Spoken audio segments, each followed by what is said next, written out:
चलो जी। अनुराधा बहुत ही गरीब औरत थी, साथ ही बहुत ही मेहनती भी थी। वो मेहनत से कमाना और खाना जानती थी। परिवार में अनुराधा की जवान बेटी, जिसका नाम सोनी था, बिल्कुल अपनी माँ की तरह थी।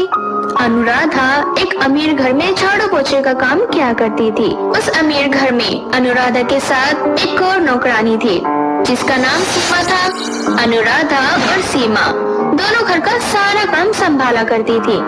ऐसे ही एक दिन घर के मालकिन जानकी देवी, जो कि अपने कमरे में अपने कुछ कीमती जेवर संभाल कर तिजोरी में रख कर चाबी अपने तकिए के नीचे रख देती है। जानकी की नौकरानी सीमा ये सब कुछ देख ही रही होती है।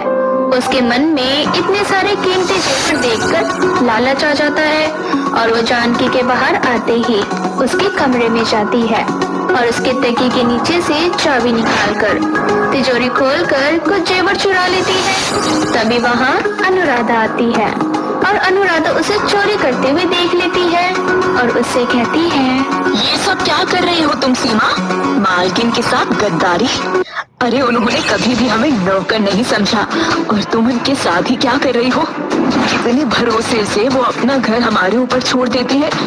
चुपचाप जेवर जहाँ था वहाँ रख दो, वरना मैं मालकिन को सारी बातें बता दूंगी। देख, मेरा दिमाग खराब मत कर, मेरा रास्ता मत काट काली बिल्ली की तरह। तुझे बड़ा शौक है ना तेरी ईमानदारी से काम करने का, तो तू कर। मैं ये जेवर लेकर ये गांव छोड़कर हमेशा हमेशा के लिए कहीं चली जाऊंगी और मेरी बात मान तो तू भी कुछ जेवर चुरा ले और तू भी चल। क्या रखा है ऐसे नौकरों वाली जिंदगी में? लेकिन चोरी करना तो भी गलत है ना, किसी का भरोसा तोड़ना उससे भी ज्यादा गलत। मैं मालकिन को जा रही हूँ बताने। अनुराधा के बताने से पहले ही सीमा वो जेवर अनुराधा के हाथ में थमा देती है और जोर जोर से चिल्लाकर मालकिन को वहाँ बुलाती है और चोरी का सारा इल्जाम अनुराधा के ऊपर लगाते हुए उससे कहती है, मालकिन, अनुराधा ने आपकी तिजोरी से चोरी की है और ये जेवर लेकर ये आपके घर से भागने वाली थी। उससे पहले कि मैंने आपको इसकी सारी काली करतूतों के बारे में बता दिया। ये सब क्या है अनुराधा? तुम तो हमारी सबसे भरोसेमंद नौकरानी थी और हमने तुम्हें नौकरानी नहीं बल्कि इस घर का हिस्सा समझा, लेकिन फिर भी तुमने ये सब किया, मेरे भरोसे को तोड़ा। ऐसी क्या मजबूरी थी तुम्हारी जो तुम्हें ये सब करना पड़ा? अगर पैसे की जरूरत थी तो मुझसे एक बार कह देती, मैं तुम्हें पैसे दे देती। मालकिन, आपको लगता है कि मेरा ईमान इतना कमजोर है कि मैं ये सब करूंगी? चोरी दरअसल सीमा ने की है और जब मैंने इसे रोका तो इसने सारा जेवर मेरे हाथ में रख दिया और आपको सारी झूठी कहानी सुनाने लगी। मालकिन ये झूठ बोल रही है। आपको लगता है कि मैं चोरी करूंगी? आज तक मैंने कभी कोई चोरी नहीं करी। मेहनत से ईमानदारी से कमाना जानती हूँ, लेकिन इतना गलत काम कभी नहीं किया। ये मुझ पर झूठा इल्जाम लगा रही है मालकिन, मैं अपनी बेटी की कसम खाती हूँ, उसके अलावा मेरा इस दुनिया में कोई नहीं है। मैंने चोरी नहीं की। जानकी बहुत ज्यादा असमंजस में पड़ जाती है और तभी जानकी कहती है, चिंता मत करो तुम, मेरे कमरे में सीसीटीवी लगा हुआ है। सब कुछ दूध का दूध और पानी का पानी हो जाएगा कि किसने चोरी की है और किसने नहीं। ये सुनते ही सीमा की हालत बहुत ज्यादा खराब हो जाती है और वो रोते हुए जानकी को सारी सच्चाई बता देती है। जिसके बाद जानकी सीमा से कहती है, मैं तुम्हें पुलिस के हवाले तो नहीं करूंगी, लेकिन तुम कल से यहाँ पर काम पर नहीं आओगे। तुमने मेरा भरोसा तोड़ा है और अनुराधा के साथ जो तुमने किया है वो मैं कभी नहीं भूल सकती। जानकी सीमा को काम पर से निकाल देती है।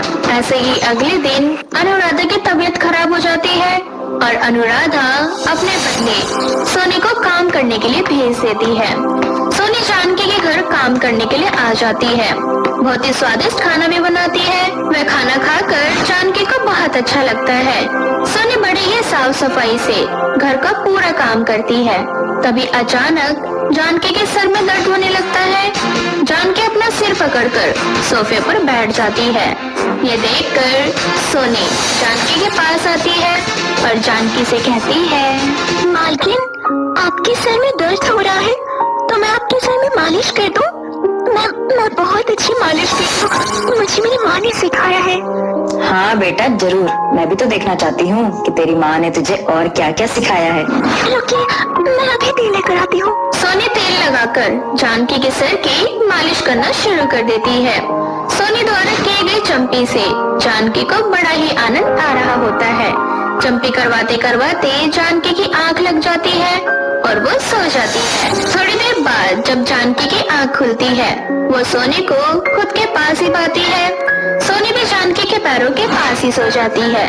तभी जानकी सोनी को उठाते हुए उससे बोलती है, सोनी बेटा, बहुत देर हो चुकी है, अब तुझे घर जाना चाहिए और घर जाके अपनी माँ से कहना कि मुझे तेरी माँ से बात करनी है। वो मुझे फोन कर ले या फिर मेरे फोन का वेट करे। वो थोड़ी देर बाद सोनी अपने घर के लिए चली जाती है। घर जाने के बाद वो अपनी माँ को सारी बात बताती है। तभी जानकी का फोन अनुराधा के पास आता है। जानकी अनुराधा से कहती है, अनुराधा, कल से तुम्हें या फिर तुम्हारी बेटी को मेरे घर पर साफ सफाई करने की कोई जरूरत नहीं है। क्या हुआ मालकिन, मुझसे कोई भूल हो गई क्या, या फिर मेरी बेटी सोनी से कोई भूल हो गई है? मालकिन, हम पर इतना बड़ा जुल्म मत करो। हमें अगर आपने काम से निकाल दिया तो हम क्या करेंगे? इस गरीबी में अपनी जवान बेटी को शादी के सपने के लिए कहाँ कहाँ लेकर भटकूंगी और मेहनत करूंगी। अरे मेरी बात तो सुन लो, कल मैं तुम्हारे घर आती हूँ और तुम्हें बताती हूँ कि आखिर में बात क्या है। रात भर अनुराधा और सोनी को नींद नहीं आती। उन दोनों को चिंता सताने लगती है कि आखिर ऐसी क्या बात हो गई जिससे जानकी उन्हें काम पर से आने से मना कर रही है। अगले दिन जानकी अपने बेटे मोहन का रिश्ता लेकर अनुराधा और सोनी के घर जाती है और अनुराधा से उसके गरीब बेटे का हाथ मांगते हुए उसे कहती है, अनुराधा, अब मेरी समधन मेरे ही घर में आके साफ सफाई का काम करेगी तो अच्छा थोड़ी लगेगा।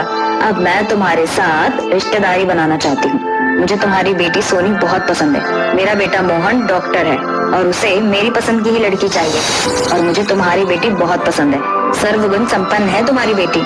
लेकिन मालकिन, हमारी इतनी औकात नहीं है कि हम आपके साथ रिश्ता जोड़े। मैं गरीब कहाँ से अपनी बेटिया की शादी आपके बेटे से कर पाऊंगी? उसकी चिंता तुम मत करो, बस अपनी बेटी को एक जोड़े में विदा कर देना। बाकी सारा अरेंजमेंट मैं खुद कर लूंगी। भगवान का दिया हुआ सब कुछ है मेरे पास, किसी भी चीज की कोई कमी नहीं है। बस मुझे ऐसे रिश्तेदार चाहिए जो दिल से और मन से बहुत अच्छे और सच्चे हों।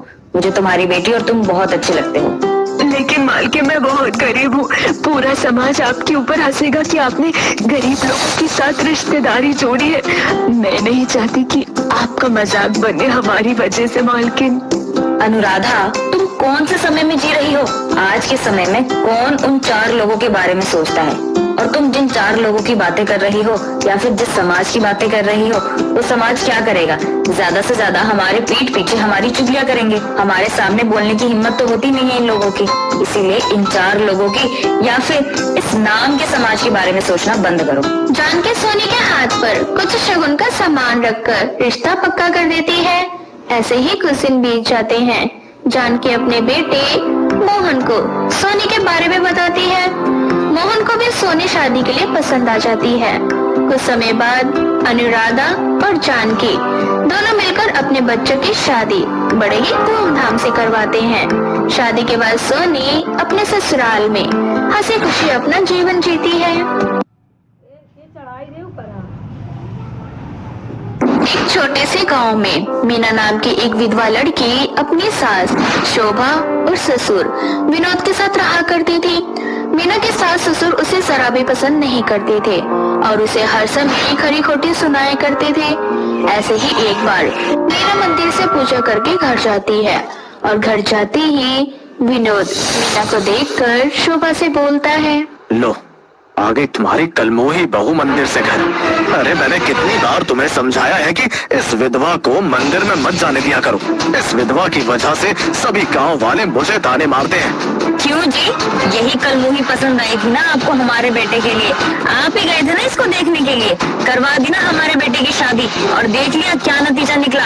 आते ही हमारे बेटे को निकल गई। अरे गलती हो गई मुझसे। मेरी अक्ल पर पत्थर पड़े थे जो मैंने इस मनहूस की शादी अपने बेटे से करवाई। इस तरह से विनोद अपनी बहू को खरी खोटी सुनाकर चला जाता है और बेचारी मीना चुपचाप घर का काम करने लगती है।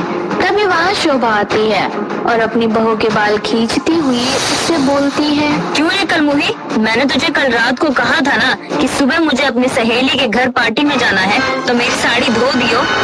माँ जी, मैंने तो आपकी साड़ी धो दी थी और वो तो बाहर तार पर ही रखी होगी ना। अरे वो तो मुझे भी दिखाई दे रहा है कि तार पे मेरी गीली साड़ी रखी है। अगर तूने उसे समय से उतार के प्रेस करके सुखा दिया होता तो आज मैं अपनी सहेली के घर पे होती। आज तेरी वजह से मैं अपनी सहेली के घर पार्टी में नहीं जा पाई। अब मैं तो तुझे इसकी सजा देकर ही रहूंगी। पर माँ जी, इसमें मेरी क्या गलती है, मुझे छोड़ दो।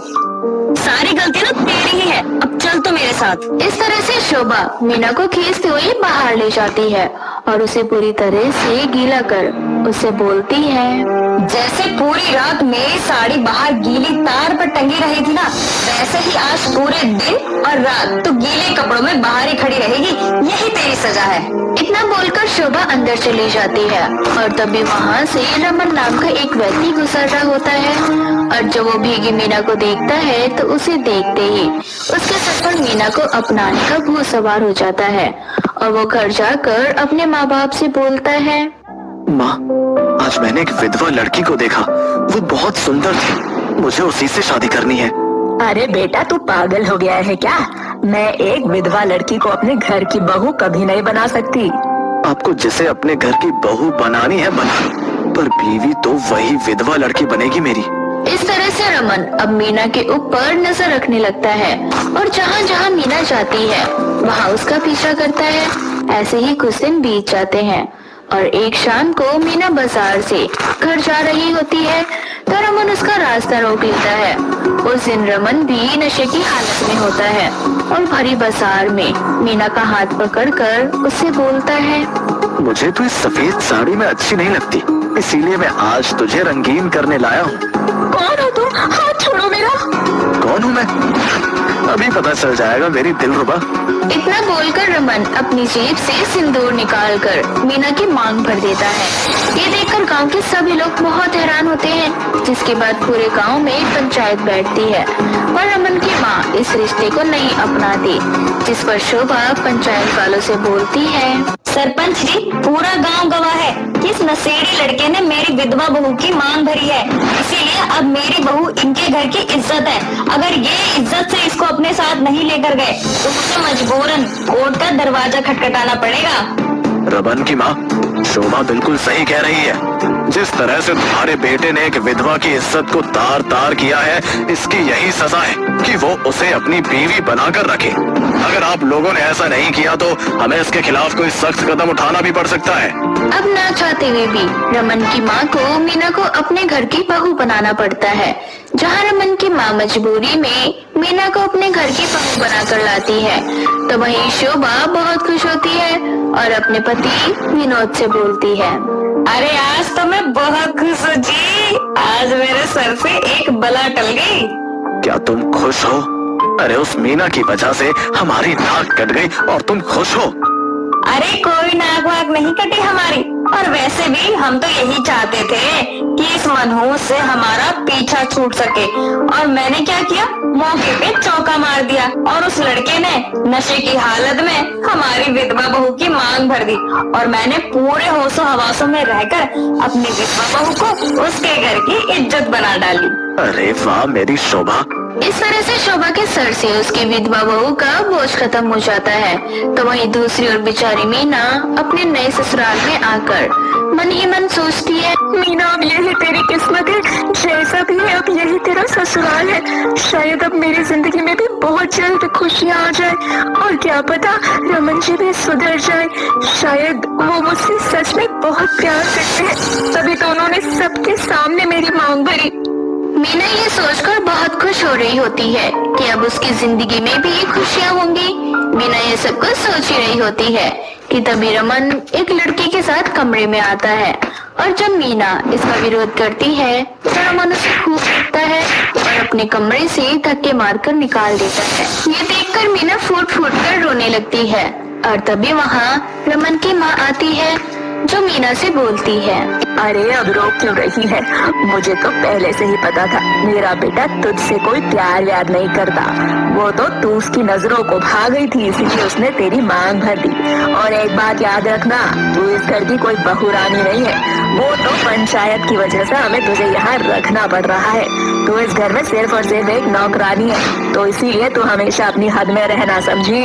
इस तरह से रमन की माँ मीना को खरी खोटी सुनाकर वहाँ से चली जाती है। समय यूं ही बीत जाता है। अब रमन और उसकी माँ मीना पर खूब अत्याचार करते हैं।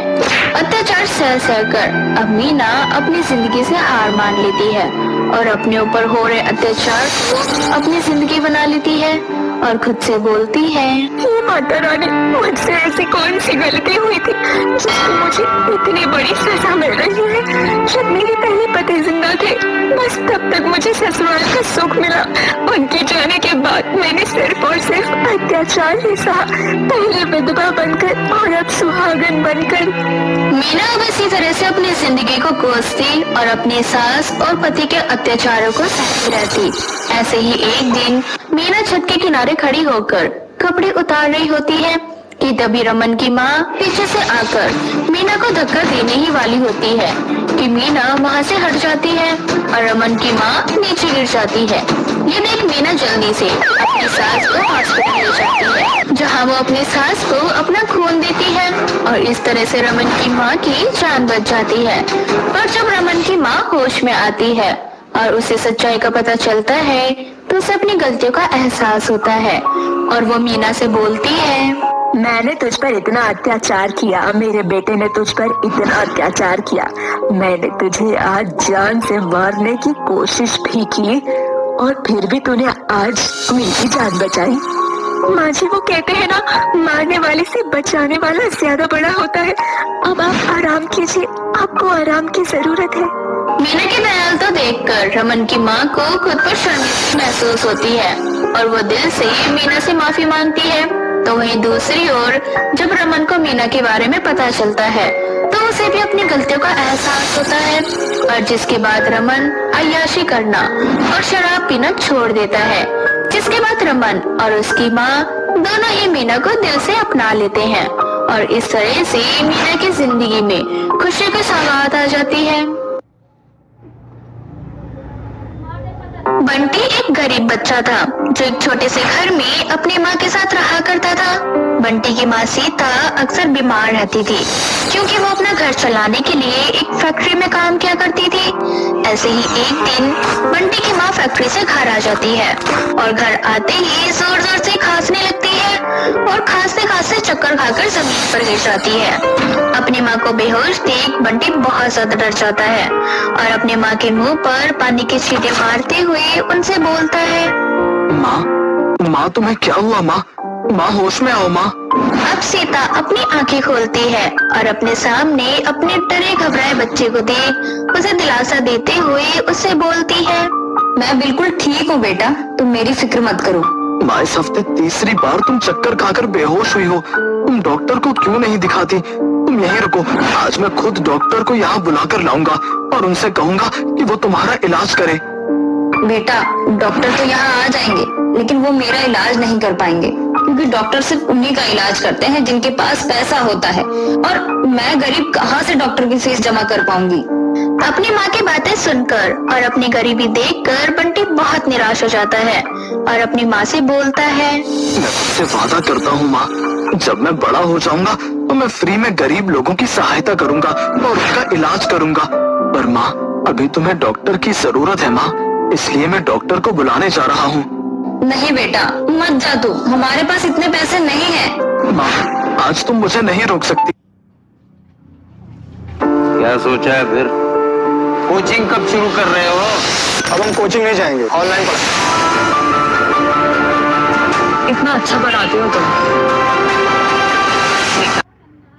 सीता बंटी को बार बार रोकती है पर बंटी सीता की एक नहीं सुनता और डॉक्टर को बुलाने के लिए चला जाता है। अब बंटी डॉक्टर के पास जाता है और उसे अपनी माँ की हालत के बारे में बताता है।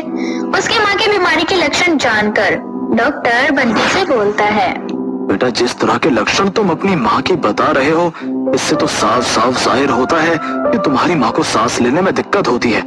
यानी कि तुम्हारी माँ को अस्थमा की बीमारी है और इसका इलाज बहुत जरूरी है। तो आप मेरी माँ का इलाज करिए ना।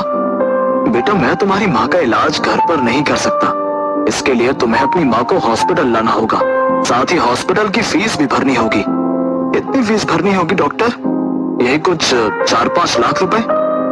ये कितनी बड़ी रकम है डॉक्टर साहब, मैं नहीं जानता, क्योंकि हमारे पास तो इतने पैसे ही नहीं हैं और मेरी माँ के अलावा मेरा इस दुनिया में भी कोई नहीं है। अरे गरीब फकीर अनाथ बच्चे, जब तेरे पास अपनी माँ का इलाज करवाने के लिए पैसे ही नहीं है तो यहाँ खड़ा होकर अपना और मेरा टाइम क्यों जाया कर रहा है?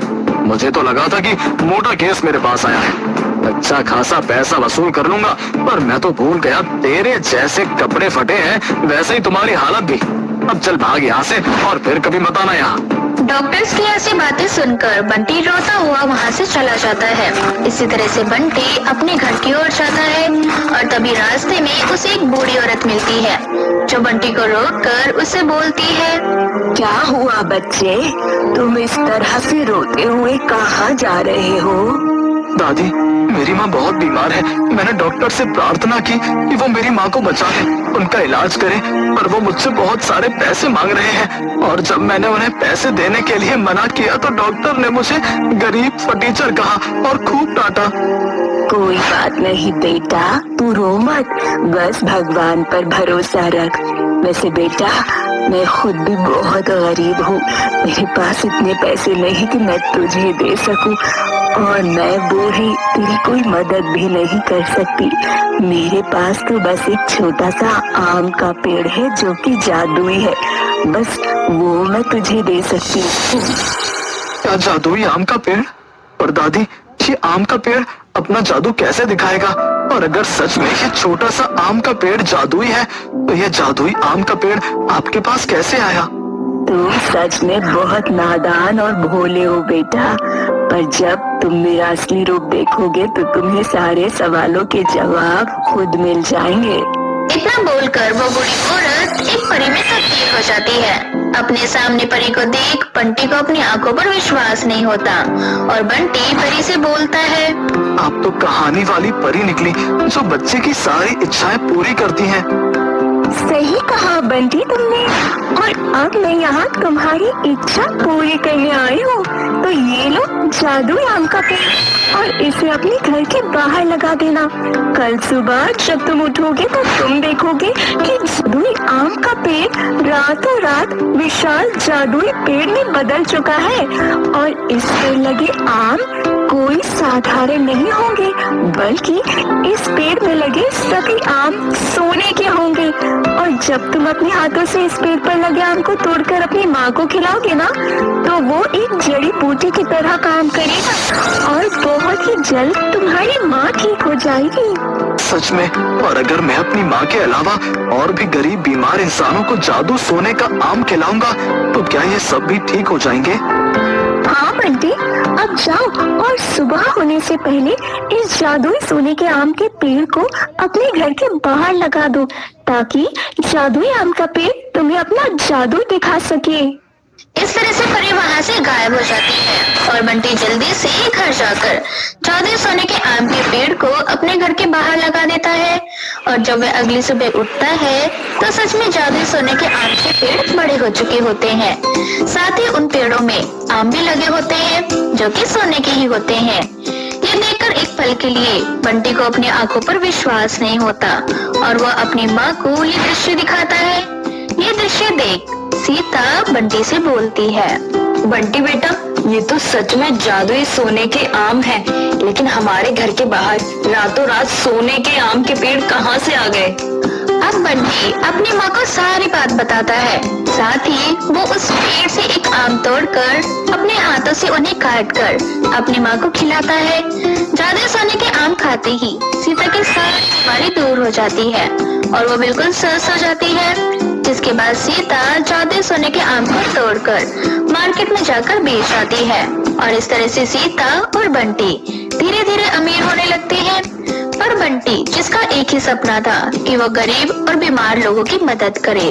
इसलिए अब छोटा बंटी अपने घर के बाहर बड़े बड़े शब्दों में लिखता है, यहाँ हर गरीब बीमार व्यक्ति का फ्री में इलाज होता है। अगर आपको अपना इलाज करवाना है तो हॉस्पिटल में ना जाकर यहाँ आइए बंटी हकीम के पास। इस तरह से अब बंटी के घर के